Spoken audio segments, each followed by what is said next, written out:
If you are interested in stories with happy endings, you'd be better off reading some other book. In this book, not only is there no happy ending, but there's no happy beginning, and very few happy things in the middle. This is because not many happy things happened in the lives of the three Beaudelaire youngsters. Violet, Klaus, and Sonny Beaudelaire were intelligent children, and they were charming, resourceful, and had pleasant facial features.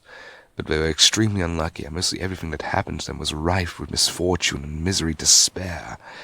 I'm sorry to tell you this, but that's how the story goes. Their misfortune began one day at Briny Beach. The three Beaudelaire children lived with their parents in an enormous mansion at the heart of the dirty and busy city, and occasionally their parents would give them permission to take a rickety trolley. The word rickety, you would probably know, means unsteady or likely to collapse. Alone to the seashore, where they would spend a day as a sort of vacation as long as they were home for dinner. This particular morning it was grey and cloudy, which didn't bother the Beaudelaire youngsters one bit. When it was hot and sunny, Briny Beach was crowded with tourists, and it was impossible to find a good place to lay one's blanket. On a grey and cloudy day, the Beaudelaires had the beach all to themselves to do what they liked. Violet Beaudelaire, the eldest, liked to skip rocks. Like most 14-year-olds, she was right-handed, so the rocks skipped further across the murky water when Violet used her right hand than when she used her left.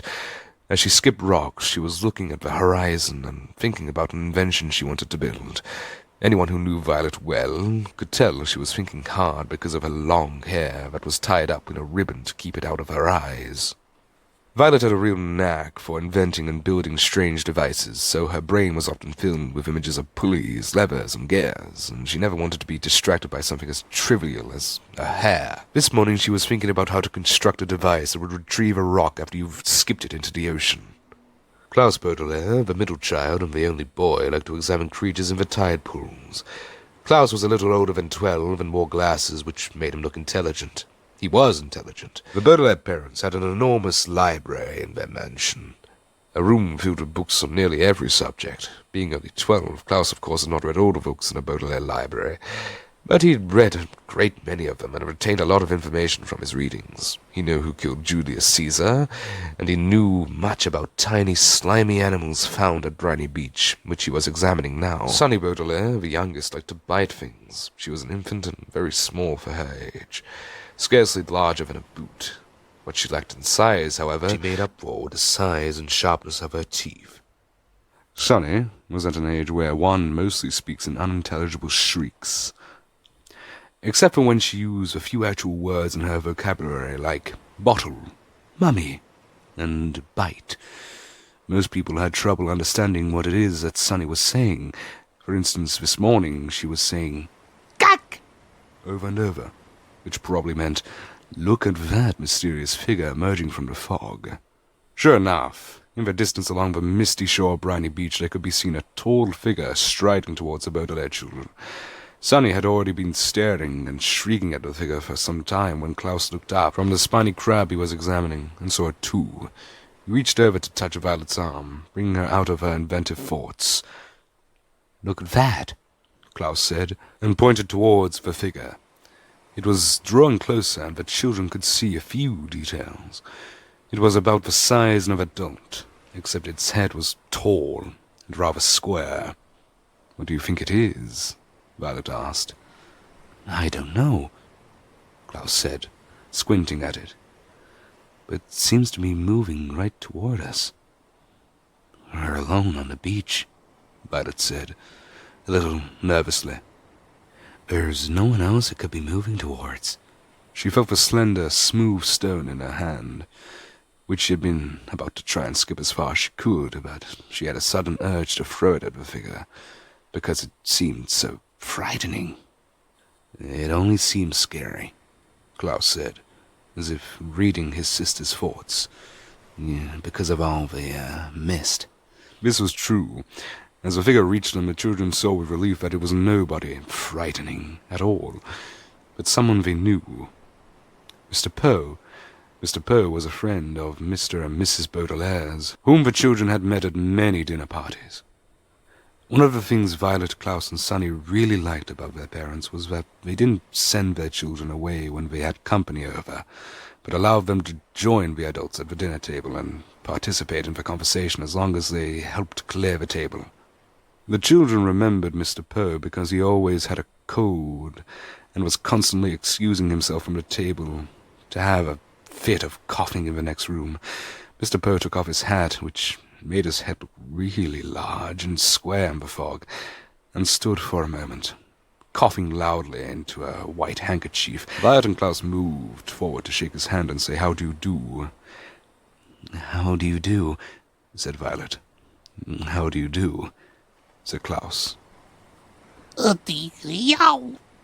Said Sonny.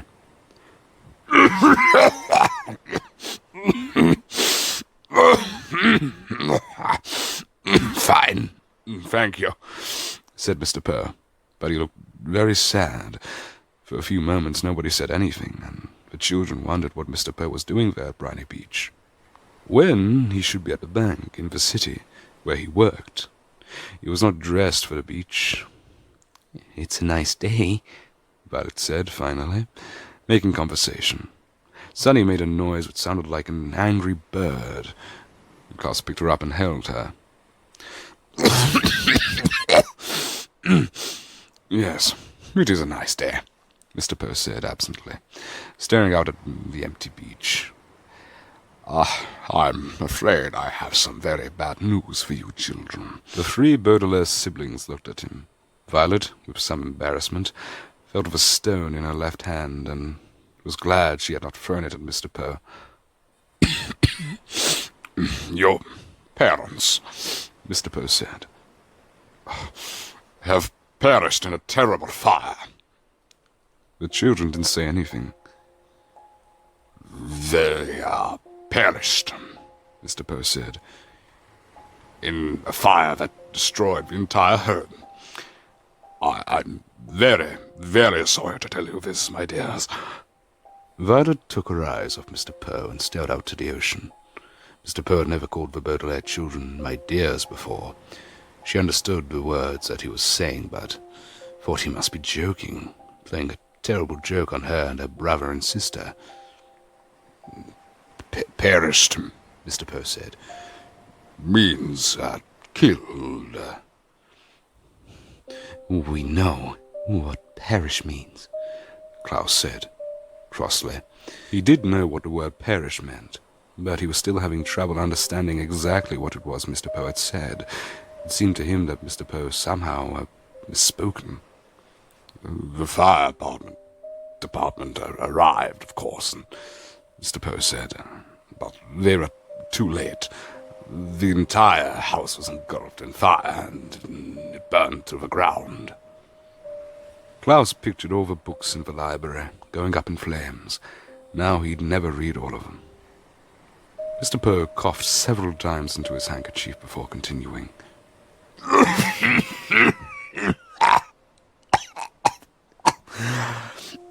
"I was sent to retrieve you here and take you to my home, where you'll stay for some time while we figure things out. I am the executor of your parents' estate, and that means I will be handling their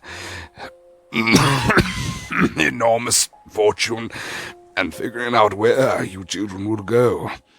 When Violet comes of age, the fortune will be yours, but the bank will take care of it until you are old enough." Although he said he was the executor, Violet felt like Mr. Poe was the executioner. He simply walked down the beach to them and changed their lives forever. "Come with me," Mr. Poe said, and held out his hand in order to take it. Violet had to drop the stone she was holding. Klaus took Violet's other hand, and Sonny took Klaus's other hand. Then in that manner, the three children, the Beaudelaire orphans, were now led away from the beach and from their previous lives.